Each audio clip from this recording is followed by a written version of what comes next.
E vamos dar prosseguimento a esse ciclo de palestras, nessa jornada do advogado, neste mês em que estamos comemorando o mês maior para os advogados, né? Eu escolhi para falar a vocês alguns aspectos da advocacia moderna. Verifico que a maioria dos presentes aqui no auditório é de jovens. Pessoas jovens na idade e, provavelmente, aqueles que não são tão jovens na idade, talvez jovens na advocacia.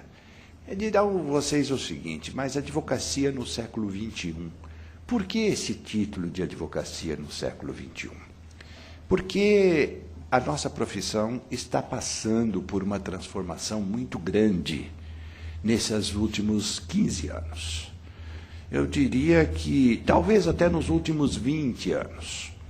E essa transformação está proporcionando aos advogados uma atuação dentro de um clima, dentro de uma estrutura, dentro de um sistema completamente diferente do que tínhamos no passado. Ora, para que vocês tenham uma visão do que era no passado, eu vou colocar para vocês, e eu digo passado, digo do meu tempo, quando eu comecei a advogar, em 1968, portanto, há 42 anos atrás, poucos de vocês devem ter isso de idade, não é? Nós tínhamos uma advocacia muito pessoal, completamente diferente do sistema da engrenagem que existe hoje para se estruturar um escritório de advocacia. A nossa origem como advogados, a origem da nossa profissão, vem desde o tempo do Império, do começo da República, a época em que nós não tínhamos ainda as faculdades de Direito, elas são de 1827, 11 de agosto, época do Império, portanto, e os bacharéis que se formavam na Europa, principalmente em Coimbra, vinham para o Brasil e desenvolviam o seu trabalho. E como é que se trabalhava naquela ocasião? O bacharel, o advogado, recebia o cliente no seu escritório e tinha um contato muito próximo, um contato muito pessoal com o cliente. A humanidade era bem menor, o número de pessoas era muito pouco, era muito pequeno. Então, havia uma convivência entre as pessoas naquela época. Eu também não sou de 1827, mas as coisas começaram assim, não é? De 1940 para cá eu já existia, não é? Mas em 1827 ainda não. Mas esse sistema que eu estou mencionando para vocês veio praticamente até há 20 anos atrás. Então nós tivemos mais de um século ou 2 séculos em que a advocacia era muito pessoal. O cliente chegava, procurava o advogado, o escritório tinha um advogado, eram 2 advogados, 3 advogados, que se dedicavam a um trabalho e um atendimento pessoal. Então, o cliente conversava com o seu advogado desde o primeiro momento, desde a primeira consulta, até o final do processo. É assim que a coisa funcionava. E vinha com uma conduta entre cliente e profissional de muita pessoalidade, muita confiança. Havia muita proximidade. Essa é uma forma europeia. Essa estrutura que existia veio da Europa, porque é assim que o Brasil se formou, inclusive na advocacia.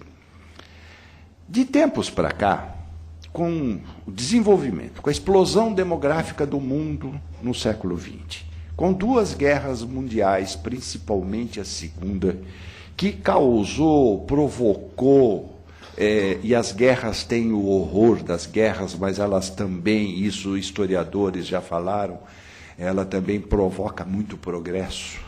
Muito se desenvolveu na segunda metade do século passado em termos de ciência e tecnologia. O homem foi à Lua, o homem que na primeira metade do século não tinha telefone, não tinha avião, não tinha automóvel, não tinha nada, na segunda metade teve uma velocidade de evolução mundial em termos de ciência e tecnologia muito grande. E nos anos 90, começou esse fenômeno por todos nós conhecidos da globalização. Ou seja, o mundo se abriu economicamente, cientificamente, tecnologicamente, de tal forma que houve uma facilidade de aproximação e de comunicação muito grande no mundo civilizado. Não vamos falar em um país, vamos falar em termos de velho mundo, novo mundo, os países asiáticos também, esse desenvolvimento vertiginoso que existe. Uma explosão demográfica muito grande, provocando uma demanda de produtos para consumo, produtos de toda a natureza, para vestuário, alimentação, comunicação, enfim. Houve necessidade de se atender essa população, de dar a ela aquilo que ela precisava.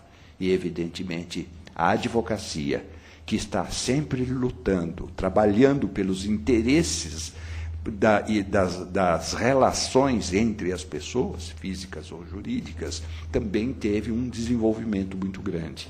E houve necessidade, portanto, de uma adequação do exercício profissional a esse mundo novo, esse mundo maravilhoso, esse mundo movimentadíssimo, esse mundo da informação.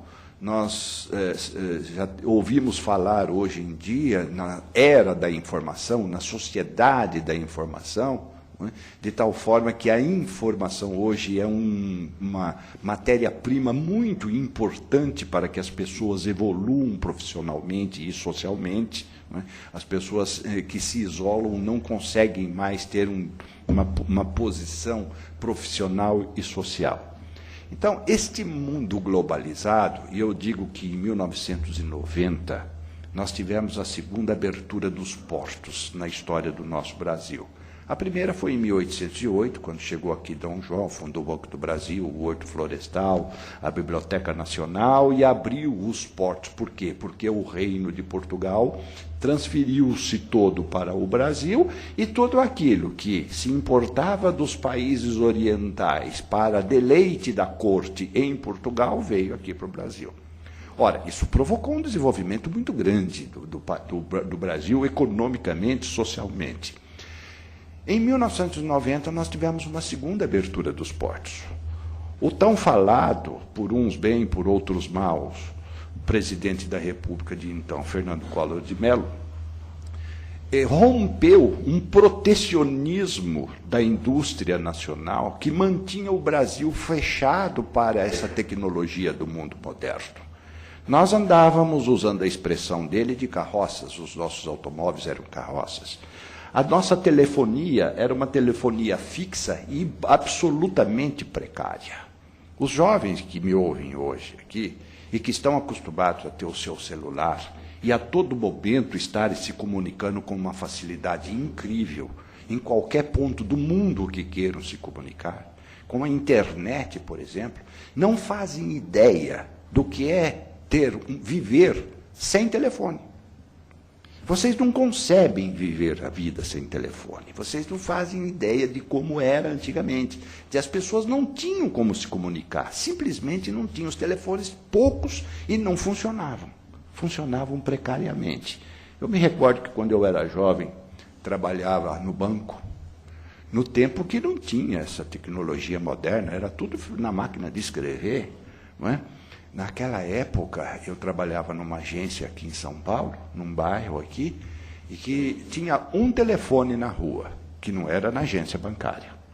Era numa farmácia, que ficava de frente à agência.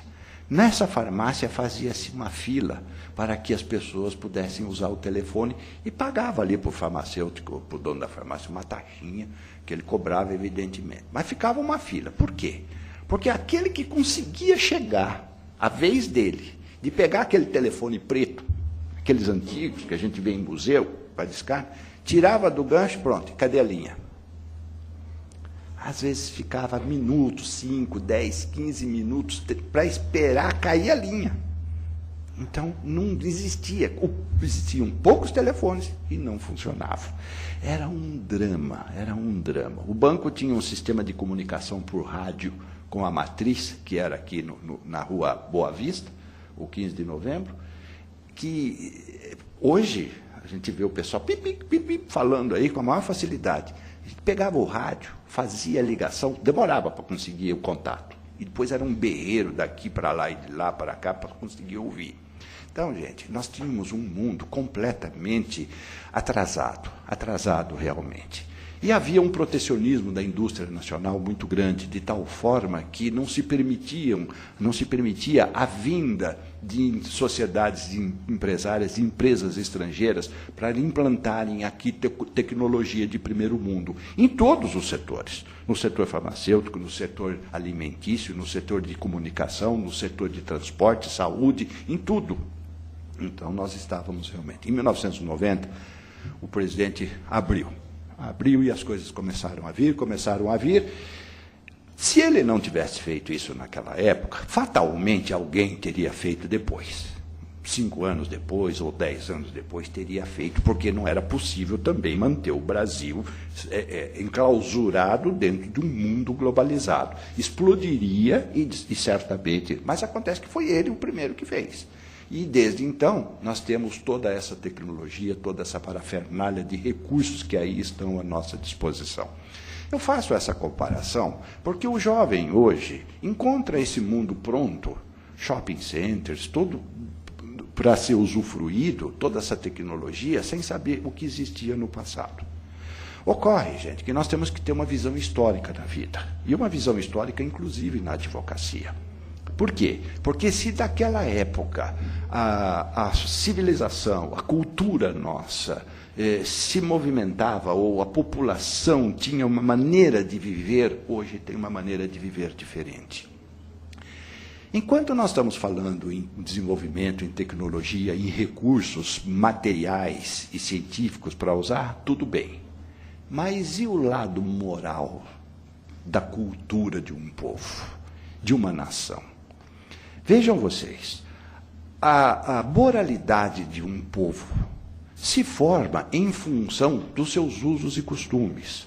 São os usos e costumes sedimentados através dos tempos, da repetição daquela maneira de viver, que estabelece regras para se formar a moralidade, ou seja, a conduta ética de uma população.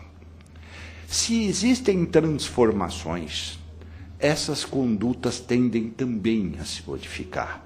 E é preciso, nessa modificação, não perder a ligação da correção de conduta, porque aquilo que é novo, muitas vezes, faz esquecer o antigo, e aí pode haver uma ruptura no comportamento das pessoas e no comportamento da sociedade, de uma maneira geral.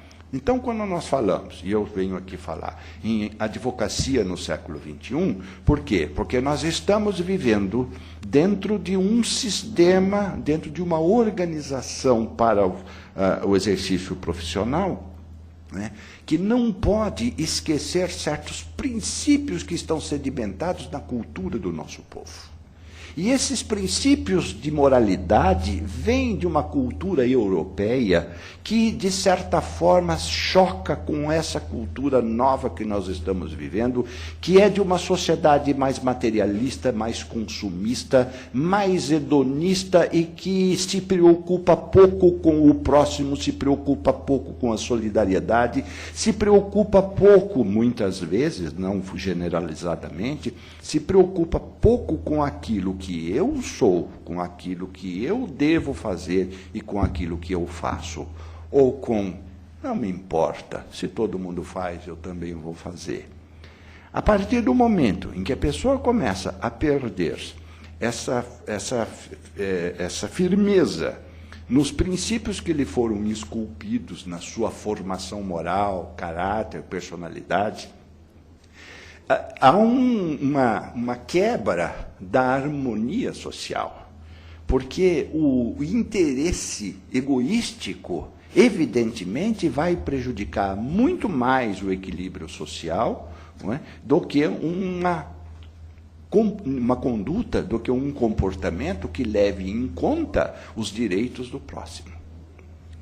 E o perigo que nós encontramos aqui, tanto no exercício da profissão como na vida em geral, é de que, para mim, interessa, eu faço aquilo que me interessa. Aquilo que é bom para mim é certo. O que não é bom para mim não é certo. E uma sociedade, uma nação, não vive em função da vontade de cada um, mas vive em função da conduta do seu povo, a sua população. E isso se reflete em todas as atividades, em todas as profissões. E por que não na advocacia? Ora, então, visto que nós, como advogados, vivemos dentro de uma sociedade, vivemos dentro de uma cultura que tem uma origem latinista e agora está encontrando um choque com uma outra cultura anglo-saxã que está, de certa forma, introduzindo mecanismos novos na nossa sociedade e na nossa profissão, é preciso não perder de vista princípios éticos que norteiam o comportamento de qualquer pessoa, em qualquer lugar, em qualquer profissão, em qualquer parte do mundo e a qualquer tempo. São ensinamentos, são fundamentos filosóficos básicos que norteiam a civilização moderna, que vêm dos gregos antigos. Começou com Sócrates, seguido por Platão, Aristóteles. Vocês tanto ouvem falar na ética aristotélica. Vejam, ele é do século V a.C. São 2.500 anos atrás que foram lançadas as bases fundamentais da civilização ocidental, dessa civilização que nós vivemos hoje. Portanto, o que norteia a vida do povo, do nosso povo, começou há muito tempo atrás. Ora, se está durando por 2.500 anos é porque tem algum significado muito forte, porque não é uma coisa passageira. E, agora, dentro dessas variações de princípios filosóficos, existem as culturas que se formam em locais diferentes. E eu estava falando aqui agora em cultura latinista e cultura anglo-saxã ou anglo-americana, já se pode dizer. Por quê? Porque do século passado para cá, nós estamos sofrendo uma influência muito grande da cultura norte-americana. Vocês vão dizer, pô, esse daqui é anti-americanista, esse cara é daqueles que vêm falar que o americano não presta. Não é nada disso. Não é nada disso, ao contrário. Gosto de automóvel americano, uso caneta Parker para escrever, não tem nada contra o norte-americano. Tá? Mas digo isso por quê? Porque, antigamente, nossos restaurantes eram todos com um menu, com um talher colocado e o garçom servindo. Hoje, gente, cada um pega o seu, pesa, escolhe o que quer, passa no caixa e paga. Hoje, nós vivemos a época dos sanduíches. Não é? Da roupa prêt-à-porter, ou seja, aquela roupa que você compra pronta, os alfaiates estão desaparecendo. Por quê? Porque não existe mais clima para isso. Ora, não importa se isso é bom ou é ruim, não estou aqui para criticar isso ou aquilo. Estou só mostrando as diferenças que estão acontecendo em 30 anos. Coisas que demoraram desde 1500 até 1950, ou 1960, 1970, até 30 anos atrás, nós tivemos séculos vivendo de uma forma, e agora em 30, 40 anos nós estamos completamente diferentes. Não que isso seja errado, mas é a diferença que precisa ser vista, que precisa ser sentida. E na advocacia, o que significa isso? Significa aquele exercício profissional em que um ou dois advogados atendiam os seus clientes e continuavam atendendo. Como que é a advocacia hoje? Vocês, os jovens que trabalham em grandes escritórios, já estão inseridos e começando a vida dentro de um sistema novo, dentro de um sistema completamente diferente. Por quê? A globalização e a abertura dos portos trouxe para o Brasil muitas indústrias, muitas empresas. Até hoje estão aí acontecendo as fusões, estão acontecendo incorporações, vendas, implantação de grandes indústrias, grandes negócios no país. e um desenvolvimento econômico, social, tecnológico muito grande. Claro que o advogado está acompanhando isso tudo. E precisa se estruturar. Aí é que a coisa modifica. Ele precisa se organizar para poder exercer a profissão e, principalmente, para atender aos clientes da maneira que esses clientes precisam ser atendidos.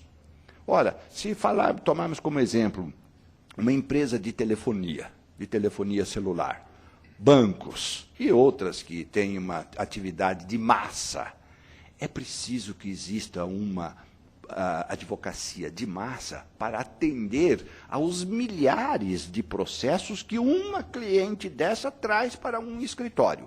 Ora, seria possível aquele advogado do século passado, que estava sozinho no seu escritório, ou com 2 ou 3 colegas, atender 30 mil ações que a celular tal traz para o escritório? Está aqui, doutor, tem 30 mil ações para o senhor resolver aqui, envolvendo trabalhista, CDC e outras. Né? Então, aqui 30 mil ações.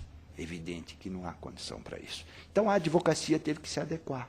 A advocacia teve que se adaptar, se estruturar para poder atender a esse tipo de demanda. Ainda existem escritórios pequenos, advogados que trabalham isoladamente, existem clientes para esses advogados também, principalmente nas cidades menores do interior, onde não existe essa grande convergência de grandes empresas, não é? Então, ainda existe um mercado de trabalho para esses advogados, mas a realidade é que está acontecendo uma transformação muito grande, ou, de certa forma, até já aconteceu essa transformação muito grande, que instalou no Brasil a necessidade, né, atendida já, de grandes estruturas organizacionais de advocacia para essa demanda. Então, temos os grandes escritórios com centenas de advogados, centenas de estagiários. Isso conflita um pouco com aquela cultura antiga, porque perde-se muito da pessoalidade entre o advogado e o cliente. O cliente, muitas vezes, não sabe nem quem é o advogado que está cuidando do caso dele no escritório. Por quê? Porque o próprio cliente também não está muito preocupado em conhecer o seu advogado e saber se confia nele. Ele quer o quê? Ele quer resultado. E hoje, resultado é número. Neste mundo desenvolvido que nós estamos, eu estou falando principalmente na área empresarial. Se nós formos falar na área penal ou direito de família, isso já se restringe bastante, porque é uma coisa muito mais pessoal. Mas nessa grande massa humana, grande massa da advocacia, da atividade, e a empresariedade hoje parece que domina tudo, porque tudo hoje vive em função das empresas, ou o mundo. Por quê? Por causa da necessidade de produção para consumo de uma população planetária que cada vez cresce mais. Eu, às vezes, brinco dizendo o seguinte: gente, tem tanta gente nesse mundo, a população está tão grande que daqui a pouco vai começar a derramar do planeta, né? O sujeito falseia o pé, ele cai no espaço, porque não vai caber mais gente no planeta. É gente demais nesse mundo aqui. E concentrados nos grandes centros urbanos, gerando todo esse tipo de problema que nós vivemos aqui. Assalto ali na esquina, na saída do banco, sequestro, atropelamento, motoboys morrendo todos os dias, automóveis se chocando, aviões, aeroportos cheios. Vejam vocês, prestem atenção nos noticiários, que vocês só ouvem dramas, só ouvem desgraça, só ouvem problema. E em todos esses lugares está assim de gente. Ora, as pessoas estão aí, elas têm necessidades, precisam ser atendidas. E aí a indústria, o comércio, a ciência, a tecnologia vai se desenvolvendo para atender esse mundo novo, que eu não sei se é admirável, o mundo novo de Aldous Huxley, mas é um mundo novo que aí está. E nós, advogados, temos que viver dentro desse mundo, temos que exercer a nossa profissão dentro desse mundo. Então, temos também que nos adequar a esse mundo. Mas é importante, e eu digo que é uma modificação, quando eu falei aqui em norte-americanos, por quê? Porque nos Estados Unidos, os escritórios de advocacia são sociedades empresárias. Aqui, para nós, não. As nossas sociedades são sociedades simples. Né? Nos Estados Unidos, elas são sociedades empresárias, passíveis de falência, passíveis de recuperação de empresa, ou seja, a natureza jurídica da sociedade de advogado nos Estados Unidos é diferente da nossa. Nós ainda mantemos aquela tradição de não se mercantilizar a advocacia. O artigo 5º no nosso Código de Ética é textual quando diz o seguinte: o exercício da advocacia é incompatível com qualquer procedimento de mercantilização. Ou seja, qualquer coisa que seja mercantil não é compatível com a advocacia. A advocacia é uma profissão nobre, séria, austera, pessoal, essencialmente humanista, e tudo aquilo que é massificante, tudo aquilo que é coletivo, tudo aquilo que é oferecido a granel a quem queira, como se oferecem automóveis, refrigerantes, cervejas, celulares, isso não pode, a advocacia não pode. Daí as restrições que existem à publicidade da advocacia, que vocês já têm algumas noções sobre isso. Eu não vou entrar nesse aspecto do que pode, do que não pode dentro da publicidade, porque não é o objeto da nossa palestra hoje, né? Nós nem estamos aqui na aula de ética do curso de graduação. Nós estamos fazendo tendo uma visão, procurando ter uma visão geral dessas transformações do mundo e que a advocacia brasileira está inserida. Então, o sistema norte-americano é completamente diferente do nosso, e muito dele está vindo para cá, inclusive também inclusive também na advocacia. Vocês não se lembram muito disso, mas antigamente o chique era falar francês. Né? O chique era falar francês. As boas moças de boas famílias, né, tinham que estudar francês, uma série de coisas, tocar piano. Hoje não, hoje é diferente. Hoje tem que falar inglês e joystick. São as duas coisas com que a sociedade hoje, com que as pessoas hoje convivem muito mais. São transformações muito grandes, Daí, essa mudança de uma cultura latinista para uma cultura americanista, vamos dizer assim. Sem demérito, volto a dizer, não se trata de falar mal ou de combater, mas de mostrar a diferença que existe, que aí está. Entretanto, dentro dessas transformações todas, existem alguns princípios de moralidade que precisam ser preservados.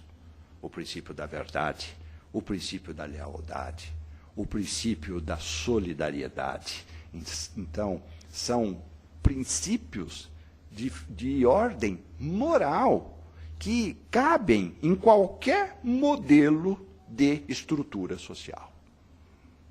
E aí é que é importante que a juventude de hoje, os jovens advogados, os advogados que estão começando a profissão, como a maioria de vocês que eu vejo aqui hoje, não percam nunca de vista que a vida e o exercício da profissão não é levar vantagem a qualquer custo. O exercício da profissão não é ser mais esperto do que o outro. Você precisa ser mais competente do que o outro. E não precisa ser mais esperto do que o outro, você precisa ser mais trabalhador do que o outro. São atitudes que levam ao progresso individual sem estar sacrificando a ética, a moralidade que deve conduzir os passos de cada cidadão dentro de uma sociedade. E como advogados, devemos preservar esses princípios de tal forma que a advocacia, nossa classe, não se torne desacreditada pela população, como infelizmente hoje está em grande parte desacreditada a nossa classe política. Quando se fala no nosso Congresso Nacional, nos nossos partidos políticos, e estamos em ano de eleição, pensem bem em quem votar. Quando se fala nessas instituições nacionais, há muita restrição. Nós, advogados, também sofremos restrição por uma visão canhota que existe da população para o advogado, de que o advogado, ele é advogado, cuidado, ele é espertalhão, ele é isso, ele é aquilo. Não é essa a visão que a população deve ter do advogado. E não é toda a população que tem, porque é frequente, eu por várias vezes já ouvi pessoas dizerem, diante desses problemas nacionais que surgem, escuta, doutor, mas e vocês, advogados, o que vocês vão fazer contra essas mazelas do Congresso Nacional? O que a OAB vai fazer? Por que falam isso? Porque respeitam a OAB como uma instituição que participa, que faz parte da história do nosso povo.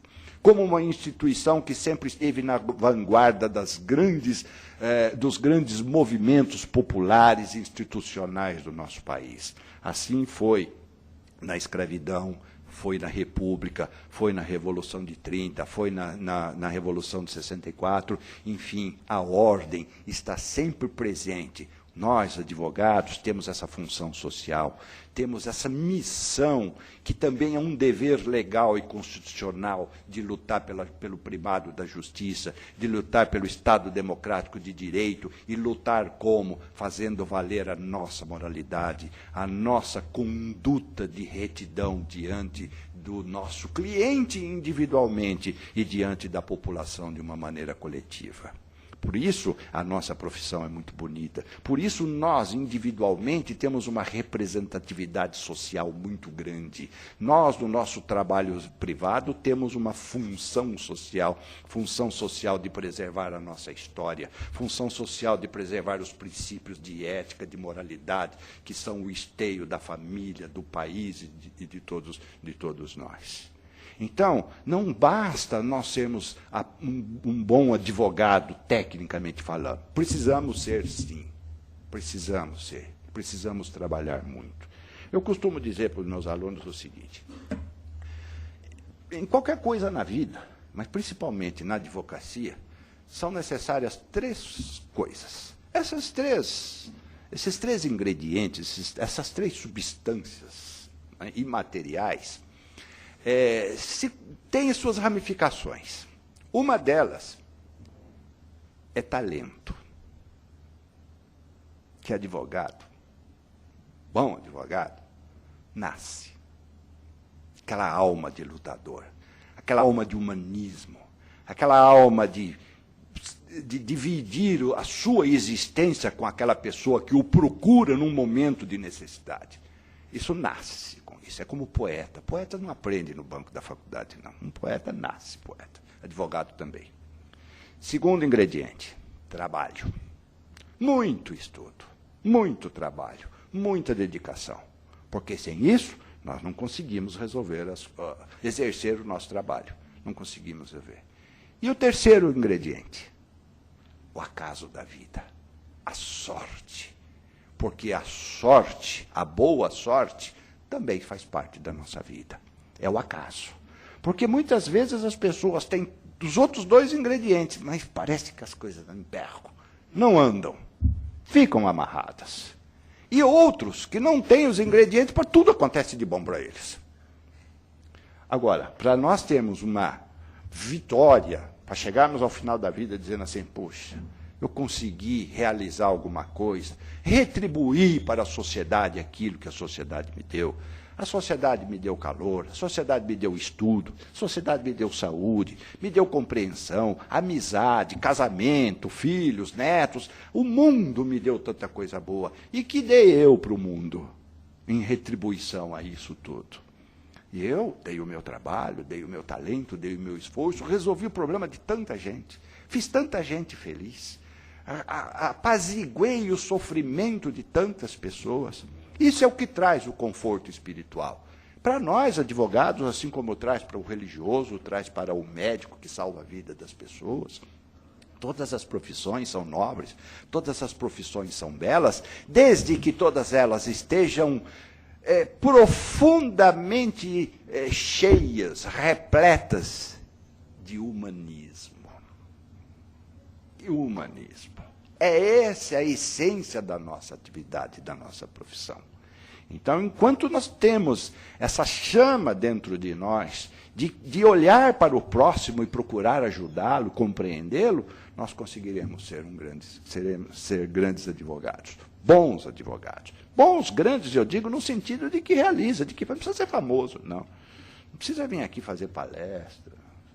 Nada, se fizer, tudo bem, porque é uma maneira de passar adiante, não é, aquilo que temos de bom, dividir com as pessoas.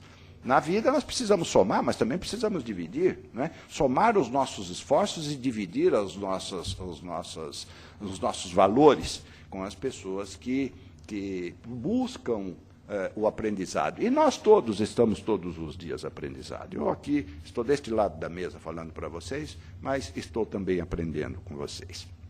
Então, minha gente, nós estamos num mundo novo. O que nós não podemos perder, e agora eu vou começar a falar para vocês algumas coisas que estão na estrutura da advocacia moderna. Algumas coisas que aí estão. Mas sempre tenham em mente que antes ou subrepticiamente de tudo isso que nós vamos falar aqui sobre o exercício da profissão, estão esses princípios de moralidade. Isso é o que é o necessário para que aquelas coisas funcionem bem. Senão, minha gente, não há mais humanismo, não há mais necessidade da advocacia e vamos fazer produção em série. Da mesma forma, que humanismo ou que sentimento tem uma garrafa de refrigerante? Nós não podemos permitir que a nossa atividade profissional se equipare à insignificância ou ao significado material ou materialista de uma garrafa de refrigerante. Nós não somos garrafa de refrigerante, nós não somos celular, nós não somos matéria, nós somos gente. Nós temos alma, nós temos alguma coisa, nós temos um passado, temos um futuro, temos uma vida aqui, deveremos, acho que temos outras lá, alguns creem, outros não creem, mas existem, enfim. Nós temos um valor dentro deste planeta e nós fazemos parte deste planeta. Se nós pararmos um pouco para pensar, deixarmos um pouco o nosso individualismo e olhar assim, puxa, peraí, o que somos os seres humanos neste planeta? Vamos olhar o planeta, vamos nos situar lá no espaço e olha o planeta Terra lá embaixo. O que vemos nesse planeta Terra? Vemos uma série de seres, vemos uma porção de seres animados e inanimados. Existem montanhas, rios. Entre os seres animados tem florestas, não é? Tem animais. Entre os animais tem uma porção de animais. Tem abelhas fazendo um mel tão gostoso. Né?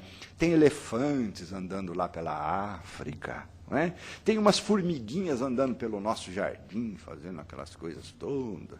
Tem até cupim roendo a madeira do telhado da nossa casa. E olha, além de todos esses seres vivos, tem uns outros mais evoluídos, tem uns outros que são inteligentes, são bípedes, falam, andam, que somos nós. Mas isso para dizer o quê? Que nós somos um habitante desse planeta aqui. E que temos também que cuidar dele, temos que cuidar da nossa casa. Então, na realidade, nós somos o quê? Nós somos integrantes de um mundo com o privilégio de termos alguma coisa a mais do que todos esses outros que eu citei, de todos esses outros animais. Nós temos uma alma, nós temos uma espiritualidade, nós temos a inteligência, e isso faz com que o homem seja um animal superior, seja um ser superior. E dentro dessa superioridade, ele vai se acomodando, ele vai se estruturando no tempo e no espaço gradativamente e se transformando também. E a advocacia, o direito, vem atrás dos fatos. Surgiu um fato novo, o direito vem regulamentar. E o direito, quem que opera o direito? Principalmente os advogados, que levam aos tribunais, que dão a ignição na máquina do judiciário para buscar a restauração e o equilíbrio de uma injustiça. Né? Então, nós, advogados, temos essa função, esse trabalho, dentro desse planeta, dentro de toda essa sociedade, de quê? De realizar alguma coisa importante, individualmente e para a sociedade. Bom, e como fazer isso? Como reorganizar isso? Dentro desse mundo moderno que agora estamos aqui, nós temos a estrutura de escritório. A primeira coisa que me chama a atenção aqui agora é falar sobre a estrutura dos escritórios de advocacia, ou seja, de como organizar o exercício profissional, dentro das necessidades que a sociedade tem. Ora, como há variado tipo de demanda, de necessidade, há também um variado tipo de atendimento a essas necessidades. No caso dos processos ou dos problemas mais individuais, como nós encontramos no direito penal ou no direito de família, a advocacia ainda é mais pessoal. Existe uma pessoalidade maior ainda nesse exercício da advocacia. É bem verdade que os escritórios que têm uma estrutura maior têm também os seus diversos setores de atuação. E tem também, podem ter também, um setor de atendimento de direito de família. Então, é um escritório que atende diversos segmentos do direito, mas ali está o direito penal, ali está o direito de família. Que tem o quê? Tem algumas dezenas de clientes, enquanto que de outro departamento, do CDC, tem alguns milhares de causas em andamento. Se tem aqui uma dezena de direito de família, 2 dezenas, 3 dezenas, não é? De outro lado tem milhares de ações de outro lado. Então, uma mesma estrutura organizacional para o exercício profissional pode ter áreas de massificação do trabalho ou de um trabalho mais individual. E a tendência é que haja uma organização, uma associação dos advogados para trabalhar dessa forma, para trabalhar em conjunto. Isso até é muito bom. É muito bom por quê? Porque, na medida em que os advogados unem as suas forças e os seus recursos financeiros, fica mais fácil manter um escritório. Não é um só que vai pagar o aluguel ou a compra do conjunto de escritórios. Não é um só para pagar todo o computador, telefonia, enfim, todas as despesas fixas que existem numa organização. Ora, se são 2, já ficou pela metade a despesa. Se são 3, já ficou por 1/3. Então, na medida em que cresce o número de participantes, cresce o encargo de cada um na manutenção dessa sociedade. E esses escritórios são de porte pequeno, médio e grande. Vocês que estão aí no campo de trabalho, eu sou tão contra a mercantilização da profissão que eu não gosto nem de usar a expressão mercado de trabalho. Eu gosto de usar o campo de trabalho. Não é? Então, vocês que estão no campo de trabalho estão vendo isso. Alguns de vocês talvez estejam participando, sejam integrantes de algum escritório grande, outro de escritório médio, outro de escritório pequeno, ou sozinho, mas, enfim, todos conhecem essas estruturas, todos conhecem. De modo que essa estrutura é muito importante, muito interessante. Agora, com esse número muito grande de pessoas, de conflitos, de problemas, e um número muito grande de advogados, nós, às vezes, nos defrontamos com um fato que pode levar a uma interpretação ou outra. Ora, hoje existem muitas faculdades de direito, existem muitos bacharéis e advogados. E o mercado, entre aspas, né? O campo de trabalho, como é que fica? Será que ele está mais difícil? Será que ele está menos difícil? A seguir a palavra do nosso presidente Luiz Flávio Borges Ducho, que na semana passada, ou retrasada, em um evento festivo da Ordem dos Advogados, e em especial da Comissão de Inscrição e Seleção, ele tocou nesse assunto. Ele disse, olha, somos muitos os advogados, mas existe campo para todos trabalhar. Por quê? Porque o direito é muito diversificado. Existem muitas áreas de conflito, a área de conflito, a expressão agora já é minha, mas existem realmente muitos segmentos em que a sociedade tem conflitos de interesses e os advogados podem trabalhar com esses conflitos de interesse. Então, diz o presidente, existe sim um campo muito grande de trabalho para todos. Alguns, já vi pessoas dizer, puxa, mas com tanto advogado não vai dar mais para trabalhar, não tem como ganhar dinheiro, não sei o quê. Aí entra aquele segundo ingrediente do trabalho, da competência, do estudo, de assistir palestra, de fazer especialização na ESA, cá, lá ou acolá, enfim, aperfeiçoamento, pós-graduação, trabalho, tudo isso necessário neste mundo de hoje. Na minha época, quando eu comecei a advogar em 1968, me formei em 69, não tinha necessidade disso. A sociedade, o mundo não exigia isso. Nós, advogados, nos especializávamos, eu me dediquei à área do direito empresarial, me tornei um falencista durante quase 40 anos trabalhando nisso, mas sem ter feito o título de doutorado, sem ter feito o mestrado, sem ter feito especialização, porque primeiro que já nem tinha muito disso. E segundo que não havia necessidade, porque nós aprendíamos na prática, trabalhando. Então, onde é que eu fiz a minha especialização? Estudando muito.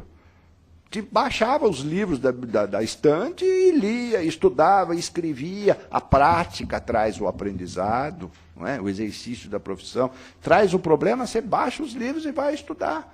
Então, a especialização era assim, era espontânea, não é? E era quase que um autodidatismo, mas hoje não. Hoje já há necessidade do título. Então, os jovens precisam ter o título, não basta só saber. Precisa também ter título. Por quê? Porque há uma concorrência, há uma competição saudável. Saudável por quê? Porque é uma competição pelo saber, não é uma competição pelo acotovelamento. Porque ninguém tem o mérito de subir na vida empurrando o seu adversário ou o seu concorrente para baixo.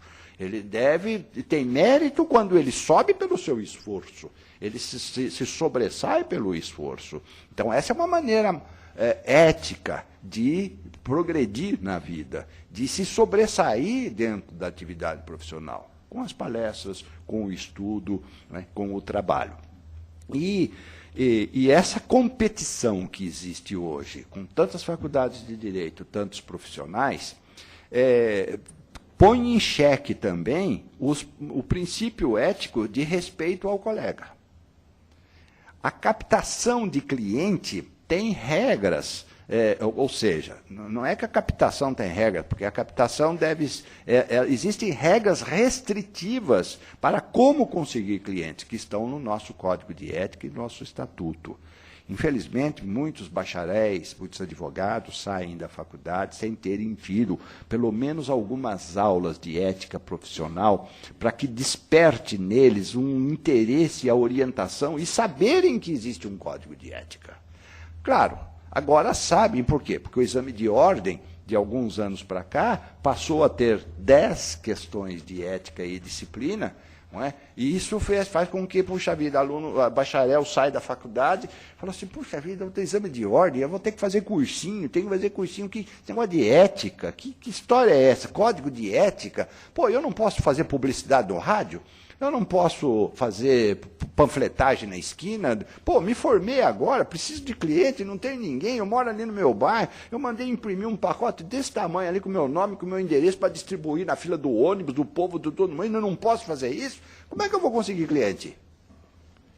Pô, e agora vem dizer que não pode fazer isso, que eu não posso fazer uma série de publicidade, que é a chamada publicidade moderada? Eu dou uns exemplos para vocês. Aqui no TED 1, no Tribunal de Ética e Disciplina 1, onde eu, por mais de 10 anos, trabalhei aqui nesse Tribunal de Ética, nós tivemos alguns exemplos. Eu vou citar uns 2 exemplos para vocês de algumas coisas que apareceram, que são até pitorescas, né? Que são engraçadas se não fossem tão erradas assim. Mas, por exemplo, publicidade do advogado em disco de pizza. Delivery. Você recebe a sua pizza em casa sábado. Pô, sábado eu não vou sair, uma pizza. Domingo à noite, 10 horas da noite, já voltou para uma pizza, não sei o que, já vai lá. Escritório de advocacia do Dr. João Teixeira Grande, telefone tal, melhor advogado de São Paulo, venha me conhecer, me consulta grátis, umas coisas assim. Quer dizer, não era exatamente nesses termos em que aparecia a consulta no disco de pizza, mas era uma publicidade, uma captação mercantilista em disco de pizza. Contrate o advogado e ganhe uma pizza. É isso mesmo, tá vendo? Olha aqui o aperfeiçoamento, tá vendo? A criatividade é fenomenal, a criatividade é maravilhosa, não só a sua. Não só a sua, de todos, de uma maneira geral. Ainda bem que contrate um advogado e ganhe uma pizza, e não compre uma pizza e ganhe uma consulta. Também Ainda pode piorar, né? Ainda tem, dá para piorar um pouco. Outro exemplo que apareceu no TED1 também, nas consultas, se pode ou não pode. A pergunta vem assim, será que eu posso fazer isso? Porque vem como consulta, ou às vezes como denúncia, né? Que aí sai da ética e passa para a disciplina. A publicidade do advogado também, anúncio do advogado, em envelope de adoçante no balcão de bar. Vejam vocês as coisas que eu... Agora, será que a advocacia merece essa falta de dignidade? Não é, nós lidamos com as pessoas, nós lidamos com os interesses, com os sentimentos das pessoas. Não podemos mercantilizar dessa forma, por isso existem restrições. Outro exemplo para vocês rirem também. Publicidade do advogado em produtos de sex shop. Ele queria fazer, ele veio pedir autorização para a OAB. Porque eu milito nessa área. Né? Eu quero fazer a minha publicidade nos produtos das lojas da Baixada Santista, ou do Litoral Sul, Litoral Norte, eu não vou situar, mas estou dando um exemplo. Né? Então, eu advogo em toda essa região do estado, dentro dessa área, e quero fazer essa publicidade dessa forma. O consumidor, se não estiver satisfeito com o desempenho da máquina, né? Já tem um advogado. Outra, advogado vira chaveirinho também, né? Algumas empresas faziam o quê? Não, você faça um plano conosco e você terá assistência 24 horas por dia de borracheiro, de eletricista, encanador, advogado, enfim, um monte de chaveiro, tudo, e o advogado junto, assistência jurídica no meio disso tudo. Outra coisa que a ordem luta muito e está conseguindo manter, o Tribunal de Ética e a direção da ordem, é impedir a formação de convênios jurídicos, tal qual existem os convênios médicos e planos médicos. Há anos existem tentativas por advogados e por não advogados que querem criar uma pessoa jurídica, uma sociedade empresária para a prestação de serviço. Qual é o objeto social? Advocacia. Então, ele não é advogado, como muitos donos de hospital não são advogados, não são médicos, mas contratam. Ele monta a empresa e contrata o profissional para fazer isso. Se ele ainda for um profissional, sei lá, é menos ruim, talvez seja menos ruim. Agora, aquele que não é nada tecnicamente naquela área, monta uma empresa para servir. Nós tivemos recentemente, e agora esse ano passado, um grande empresário paulista, não vou dar o nome, evidentemente, mas que anunciou na imprensa: estou me associando a um dos grandes escritórios brasileiros e vou criar um sistema de convênio jurídico, vou bancar tudo, contratar, não sei o quê, para assistência, planos e tal qual os planos médicos, etc. A ordem imediatamente tomou a providência, o Brás, Durso, o pessoal imediatamente falou com o escritório, comunicou esse empresário e disse que é proibido, não pode, a ordem não vai deixar fazer. Ele enfiou a viola no saco e não fez mais nada, ficou quietinho, acabou o negócio. Por quê? Porque não pode. A nossa profissão não pode ser, nós não queremos, estamos lutando para impedir que fiquemos reféns de planos.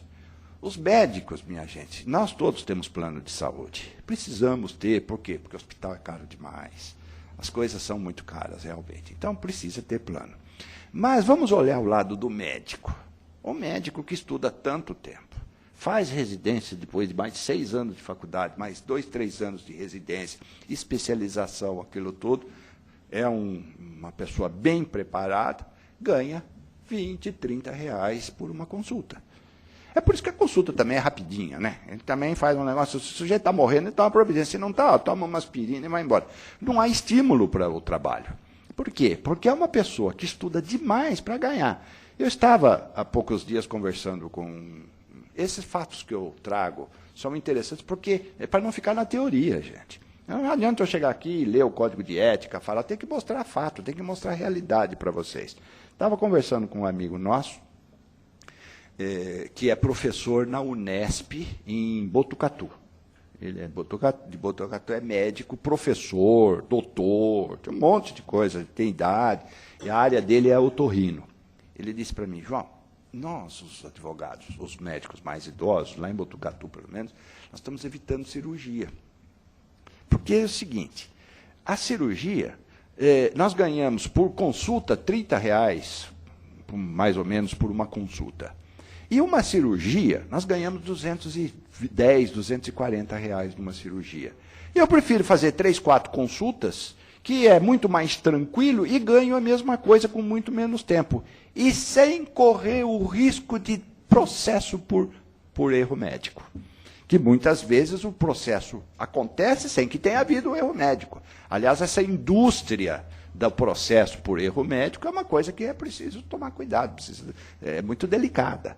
Então, o que leva o médico? Porque ele só pode atender, ele só consegue atender pelo plano de saúde, e pelo plano de saúde ele não ganha. Então, ele prefere não trabalhar. Ou trabalhar de uma forma mais simples. E a Ordem dos Advogados tem conseguido impedir, até agora, essa questão de planos de assistência jurídica, convênios de assistência jurídica. E aparecem as ideias, viu? Plano ouro, prata, bronze, pague R$10 pelo plano bronze, 20 pelo plano prata, 50 pelo plano ouro, e você tem assistência jurídica assim, tem 24 horas, tem por telefone, enfim, existem os planos, igualzinhos esses planos médicos. Master, Standard, Senior, vem com os nomes bonitos e já vão lançando no mercado. A ordem tem que correr atrás e segurar isso tudo e não deixar. E vai processar. E processa disciplinarmente esses advogados para coibir, para fazer isso tudo. Portanto, por isso, minha gente, essa competição que existe hoje no campo de trabalho é muito grande. E não se pode perder o ponto de vista ético. Porque não é só ganhar, só faturar, sair faturando por aí. Não é assim que a coisa funciona. Um assunto que ganhou espaço dentro da advocacia é o famoso marketing jurídico. Essa palavra era proibida até uns 5, 6 anos atrás. Falar-se em marketing jurídico era, no Tribunal de Ética e Disciplina, era uma ofensa. Por quê? Porque não pode. Marketing é coisa de mercado, é coisa de empreendedorismo. Não é coisa de austeridade, da dignidade da advocacia. Então, não existia. Hoje, já existem palestras, já existem livros, já existem cursos de marketing jurídico.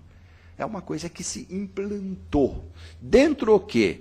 Dentro dessa advocacia do século XXI, aonde existe uma estrutura e uma competição empresarial na nossa profissão.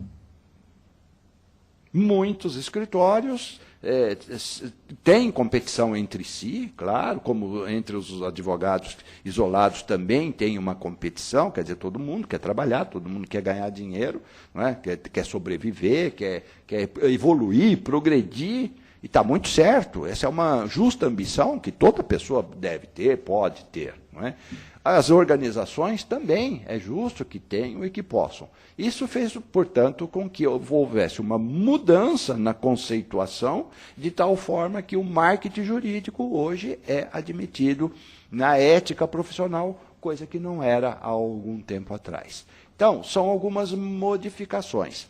Claro que, ainda que seja admitido, é preciso não perder de vista aqueles princípios básicos de respeito, lealdade, verdade, dedicação, moderação, ou, enfim, dignidade da profissão da advocacia.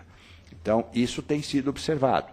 As modificações que estão sendo feitas estão atendendo a esses princípios de moralidade, de seriedade e de respeito não é? Ao colega, à sociedade, ao cliente, de uma maneira geral. Outra coisa que não era permitida também, e que depois foi regulamentada no ano 2000, é a mala direta. Mala direta é uma prática de divulgação, de marketing, hoje, frequente. Há muitos anos atrás, era só a Enciclopédia Britânica que mandava mala direta para todo mundo. Hoje, nós recebemos no escritório várias malas diretas. Cada um de nós recebe isso, nós sabemos o que é a mala direta. O advogado não pode mandar mala direta. Por quê? Porque a mala direta é a oferta indiscriminada a um público indefinido, indeterminado, de que está aqui, estou oferecendo a quem possa interessar. Não é? Enquanto que a advocacia não se desenvolve, não se pratica com essa indiferença, com essa impessoalidade, com essa indeterminação de pessoas. Normalmente, quando nós precisamos de um advogado, quando as pessoas procuram um advogado, as pessoas mais esclarecidas, infelizmente existe uma faixa da população que entra na primeira porta. Não é assim. As pessoas mais esclarecidas vão procurar um advogado, ou vai procurar, hoje tem internet também, né, para procurar, para ver o currículo, para ver os trabalhos que ele desenvolve, isso é uma fonte de informação. Ou é um amigo, fala, olha, eu estou precisando, soube que você teve problema, você separou da mulher, né? Agora ou a mulher, você separou do seu marido, eu preciso de um advogado bom. Aquela pessoa, olha, procura o doutor fulano de tal, ele é bom, ele é sério, ele é honesto, olha as expressões, ele é sério, ele é um homem competente, ele não te deixa na mão, ele acompanha você. Olha quais são as referências para um profissional. Então, e como é que se conquista isso? Com o trabalho, com a seriedade, com o comportamento ético. Porque da mesma forma que a pessoa constrói uma reputação boa, constrói também uma reputação ruim. E é muito difícil construir, leva muito tempo para se construir uma reputação boa. Mas para estragar essa reputação, basta um escorregão. E depois, gente, que o vaso trincou, não adianta mais, ele está trincado. Porque confiança, há um ditado que diz, confiança só se perde uma vez. A segunda. Todo mundo tem direito a uma segunda chance. Tem direito a uma segunda chance. Mas a confiança não é mais a mesma. Você está sempre preocupado, olha, ele está com uma segunda chance, será que não vai ter uma recaída? Não é? Então, existe essa preocupação. Então, a mala direta não é autorizada, por quê? Porque é uma oferta indiscriminada das pessoas. E agora, em 2000, foi regulamentada. Ela pode ser enviada, desde que autorizada por um determinado grupo ou solicitada por um determinado grupo. Aí, a mala direta. Os escritórios têm os seus boletins de informação para as suas clientelas, mas não fica distribuindo o boletim na fila do ônibus, não é? E na fila do metrô. Então, a publicidade tem algumas restrições. Os sites que aí estão na internet dos escritórios dos advogados, todos eles também são legais, são válidos, desde que não haja uma autopromoção, em dizer eu sou o melhor, eu faço, só eu consigo isso. Não, você pode se fazer anunciar, mostrando aquilo que você tem, os títulos que tem, a especialidade que desenvolve, tudo com bom gosto, com seriedade, de maneira a só fazer bonito, não fazer feio. Então, também a publicidade nesses termos é possível. E agora, para nos aproximarmos do final, 1h30, mais do que isso, começa a cansar, como diz o doutor Durso, o bom orador precisa falar alto para ser ouvido, precisa falar claro para ser entendido e precisa falar pouco para ser aplaudido. E eu estou me valendo aqui, mas estou citando a fonte. Não estou citando a fonte, não estou violando nenhum direito autoral aqui. Eu quero mencionar para vocês algumas coisas novas, 3 coisas novas que existem na advocacia moderna. Uma é o uso de fotos, imagens e logotipos. Isso também era palavrão há alguns poucos anos atrás. agora está regulamentado, e desde que sejam logotipos sóbrios, com as iniciais dos advogados ou do advogado, com cores também equilibradas, moderadas, nada aberrante, chamativo, nada assim estilo Carmen Miranda, tem que ser uma coisa assim mais suave, estilo Roberto Carlos, uma coisa mais, né, mais calma, mais tranquila. Então, se nós, o logotipo pode ser usado, cores podem ser usadas no papel de petição, no cartão de visitas, no site da OAB. Desde que não seja uma coisa que agrida o bom senso, que agrida a boa imagem e que, portanto, não esteja ferindo a dignidade da advocacia. Até algum tempo atrás isso não podia, agora já pode. Outra coisa, recebimento de honorários por boleto bancário.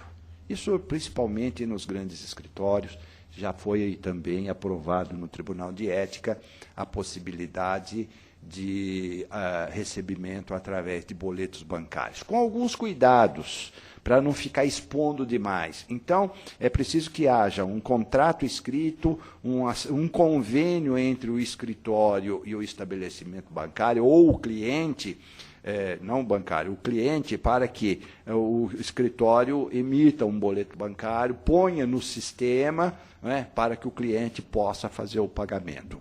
É preciso um entendimento prévio, uma autorização, porque o cliente pode não querer se expor a isso. Não, eu não quero meu nome rodando aí em sistema bancário como cliente do advogado. Tá? Isso é coisa mais sigilosa, é coisa que eu não quero estar expondo. Não é? Então, é preciso que haja esse consenso para que seja adotada essa prática. Mas é uma evolução. Ainda não está disseminada, ainda não é tão difundida e tão utilizada, mas alguns escritórios já devem estar usando, e o Tribunal de Ética, Deontologia, já se pronunciou pela possibilidade dessa prática do boleto bancário. E uma última novidade nessa advocacia do século XXI, vejam vocês que os mecanismos, né, de informação, de comunicação, desse mundo novo, maravilhoso, cheio de botões, de aparelhinhos, de luzes, está dentro da advocacia. Quer dizer, os advogados estão podendo usufruir e utilizar toda essa evolução tecnológica para facilitar o exercício da profissão. Até porque hoje tudo é muito grande, quantidade é muita, então é preciso que haja uma certa automatização em determinados atos para que eles possam ser praticados, né? Senão tornam-se inviáveis. E a última novidade, que é deste último mês, foi aprovado pela turma deontológica, né, que é a turma meia legislativa, como falou o doutor Paulo no início, porque é a turma que dá as orientações e que diz, olha, isso é certo, isso é errado, é responsável pela orientação da moralidade do exercício profissional no estado de São Paulo e no Brasil, porque só a OAB de São Paulo tem uma turma com competência exclusiva para falar sobre deontologia. O que é isso, hein? Palavra esquisita, deontologia, negócio feio, deontológico, né? É a ciência dos deveres. Deontologia é a ciência dos deveres. São os princípios da moral, aquilo que é certo, aquilo que deve ser. Por isso, deontologia. Então, trata dos deveres. E essa turma deontológica é a turma que trata dos deveres do advogado, de acordo com esses princípios de moralidade que vêm desde 2.500 anos atrás, que são a base, a sedimentação da moralidade da nossa cultura, da civilização ocidental. E por último, eu vou lá atrás e volto aqui para falar qual é essa novidade que surgiu agora. Não é? Tem alguma coisa nova, alguma coisa que estava se querendo fazer, não fez, houve muita discussão. E após 3 sessões, e a sessão é mensal, a sessão do Tribunal de Ética 1, se vocês nunca assistiram, poderão assistir, ela acontece no auditório da CAASP, ali na Rua Benjamin Constant, toda terceira quinta-feira do mês, acontece a sessão de julgamento das consultas da turma deontológica. E são uns debates maravilhosos. Discute-se, aprende-se direito, aprende-se ética, é uma coisa linda, porque são todas pessoas muito capazes que ali estão. E os assuntos normalmente são debatidos numa sessão, aprovados ou não aprovados. Às vezes, aos poucos, eles vão ser. Esse assunto aqui, durante 3 sessões, ou 3 meses, foi debatido intensamente pelos 20 relatores, né, da sessão da turma deontológica. E o que é que foi aprovado? O uso do cartão de crédito para recebimento de honorários. Cartão de crédito é coisa de mercado, é coisa de comércio, é coisa de indústria, é mercantil, é empresarial, essencialmente empresarial. Está aí, no meio, está no direito comercial. E foi aprovado o uso, com alguns cuidados que os advogados, os escritórios devem tomar. De não permitir que o cartão faça divulgação desse uso pelos escritórios. Os escritórios não devem fazer publicidade do uso do cartão, é uma coisa reservada entre o cliente, a administradora do cartão de crédito e o escritório de advocacia. Não se deve divulgar. Para quê? Para a preservação do sigilo. O sigilo é uma coisa muito séria, uma coisa muito importante no exercício da nossa profissão. Nós sempre temos que estar sendo muito reservados com aquilo que sabemos dos nossos clientes, direto ou indiretamente. Nós temos que manter esse cuidado sempre, frequentemente. Então, para que não haja uma publicidade, não haja captação, não haja concorrência, não haja mercantilização da profissão, o uso do cartão de crédito também deve ser combinado através de contrato, com imposição dessas regras restritivas para que não se divulgue, não se difunda como modelo de publicidade, de propaganda dos escritórios. Sobre esses assuntos que eu estou passando mais ou menos ao largo com vocês, existem muitas regras, existem muitas histórias, existe muita filosofia, que nós poderíamos ficar aqui um semestre inteiro, um ano inteiro falando sobre eles, que é o que nós desenvolvemos mais nos cursos na faculdade, não é? Uma palestra de 1 hora, 1h30, já cansando vocês, não dá, evidentemente, para aprofundar e explicar mais. E, às vezes, até procurar convencer um pouco mais, ou entusiasmar um pouco mais para essas preocupações que nós devemos ter constantemente como pessoas e como profissionais. Mas creio que foi uma visão ampla, mas o suficiente para despertar a preocupação, o cuidado que todos nós profissionais devemos tomar, até para que, por ingenuidade, não soframos um processo de representação ético-disciplinar na própria OAB. Nós, dentro da ordem, vemos muito colegas passando aquele dissabor, aquele constrangimento, sofrendo, pessoas sérias, sofrer uma representação disciplinar por conduta tida como antiética. Isso machuca as pessoas, né? É uma agressão, uma ofensa. Por quê? Porque ele cometeu algum deslize que não é grave, coisas assim, às vezes simples, mas por retaliação. E ele cometeu aquele deslize por quê? Pela santa ignorância. Por não ter dado uma boa lida no Código de Ética. Por não ter dado uma boa lida no Estatuto da Advocacia. E é pequenininho, gente. Não é Código Civil, não, penal, que é grande, não são esses tratados. São poucos artigos, dá para dar uma lida. Isso ajuda a nos preservarmos contra os clientes ambiciosos, contra os maus clientes, contra os maus colegas, infelizmente existem, por isso existe ética e disciplina, existe ensinamento de ética e disciplina, não é? Mas acontece muito isso. Então, vocês saem com uma orientação e uma visão, né, uma orientação para lerem um pouco o Código de Ética. Eu sempre falo isso porque é bom, gente. Não cansa muito, não, e é sempre bom. E uma visão do que nós podemos fazer, e principalmente vocês estarem mais ou menos se preparando para viver nesse mundo com toda essa estrutura, não é? Sabendo o que pode, o que não pode fazer e estarem progredindo como profissionais, como pessoas, e não só contribuindo para a felicidade pessoal, da família e da sociedade de uma maneira geral. Muito obrigado pela atenção de vocês e fiquem com Deus.